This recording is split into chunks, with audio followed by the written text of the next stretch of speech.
What's going on, everybody? Here with Time here, and today I wanted to make a short little video to kind of follow up on yesterday's video that I did on Widowmaker. And I kind of wanted to show all of the patch notes of the characters, kind of show what has changed, because there's been quite a bit that's changed. So, yeah, I kind of wanted to go over the patch notes of the characters at least. There is other changes like competitive changes, there's changes to several maps and stuff, but I'm not going to go over that. I'll let you guys read that because it's not really important to me at least, and you can probably read it faster than I can explain. But I will show the graphics of the patch notes on screen as I'm going over the specific patches so you can see exactly what went on in the patch. So yeah, let's go ahead and get into it. Okay, so starting it off, before I get to any character buffs or nerfs or whatever, I want to go over something that is new, or at least it's new to me because I never played Overwatch 1, but apparently in Overwatch 1, they used to have something called On Fire, and On Fire is back, which basically, you can see here,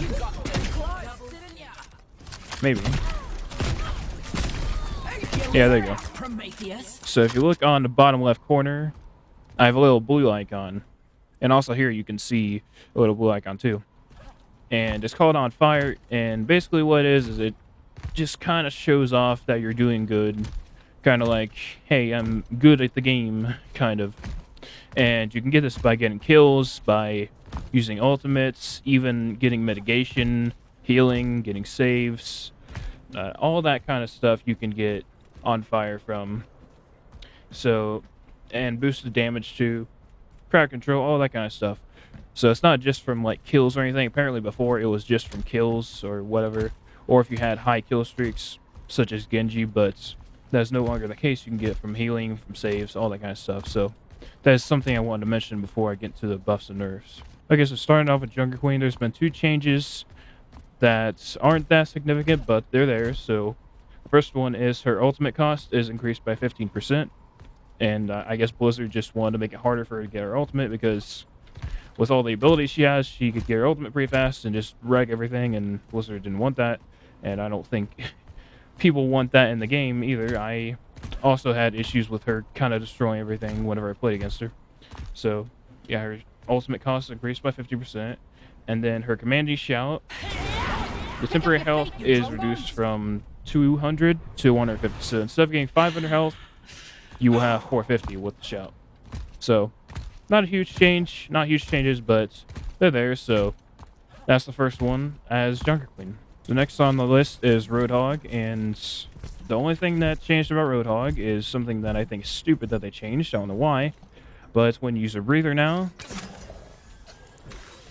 as you can see there, along with the healing, it also amplifies the amount of healing you get by 50% for 2.5 seconds.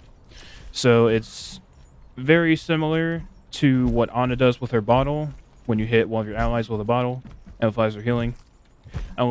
I don't think it's quite as long as Ana's bottle. I could be mistaken on that, but it, along with the healing it now amplifies the amount of healing you receive, and I don't know why they did this, as if Roadhog wasn't annoying enough to play against. They're like, yeah, let's make him beefier.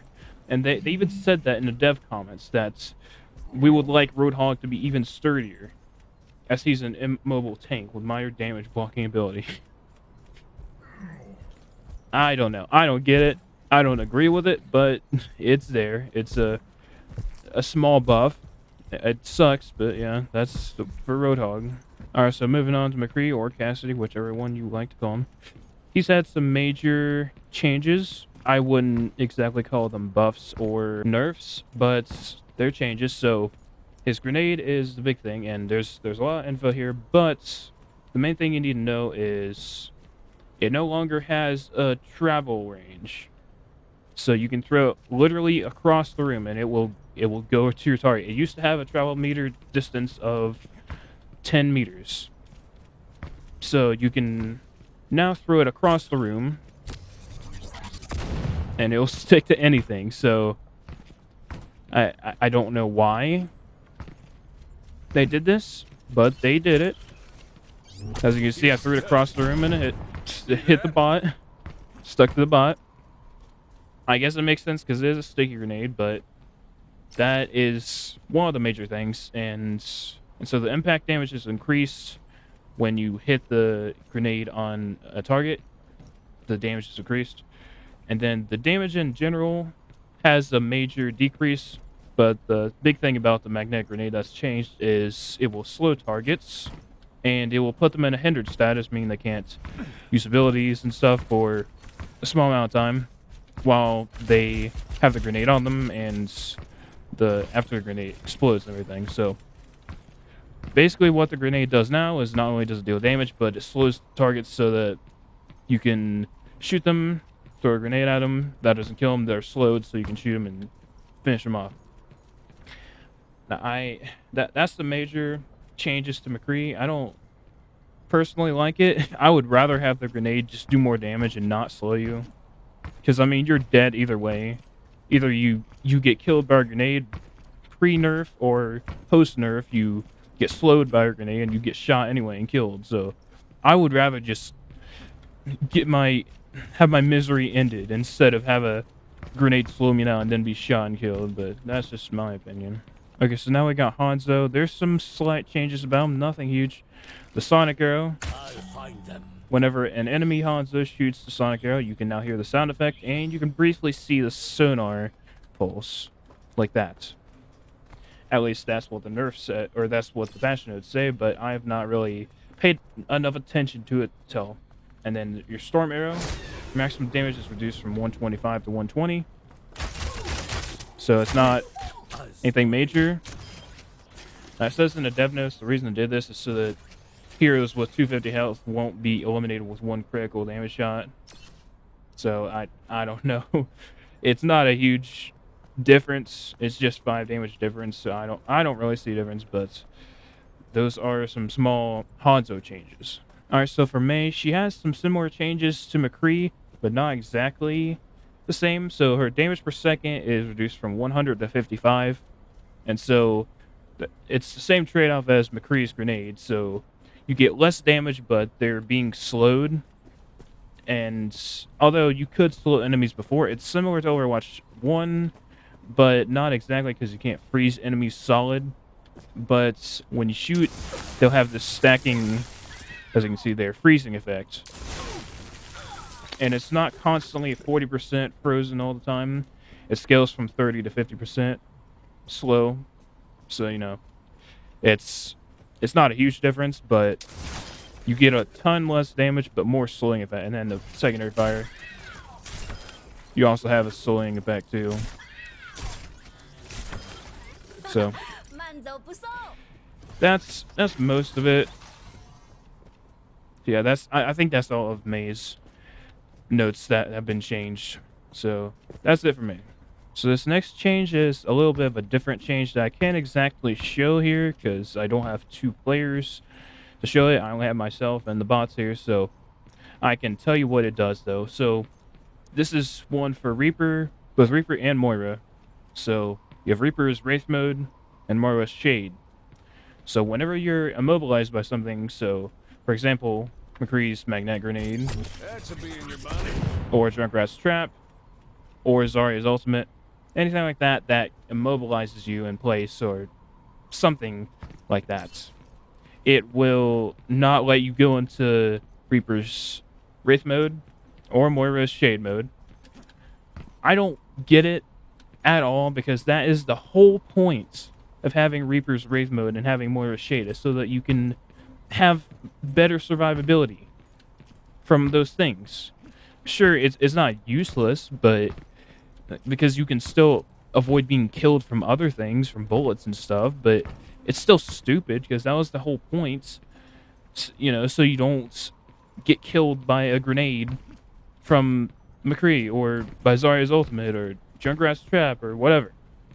That was the whole point, and they have removed that now, so whenever you have this grenade on you, or like I said, Junkrat's Trap, Zarya's Ultimate, you cannot use the Wraith mode, or anything of the sort like that, or Moira's Shade mode.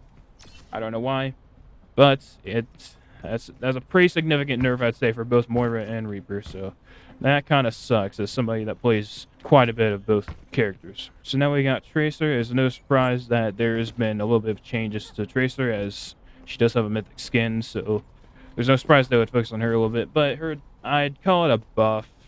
Her buff is not really that significant. It just increases her weapon spread of her bullets.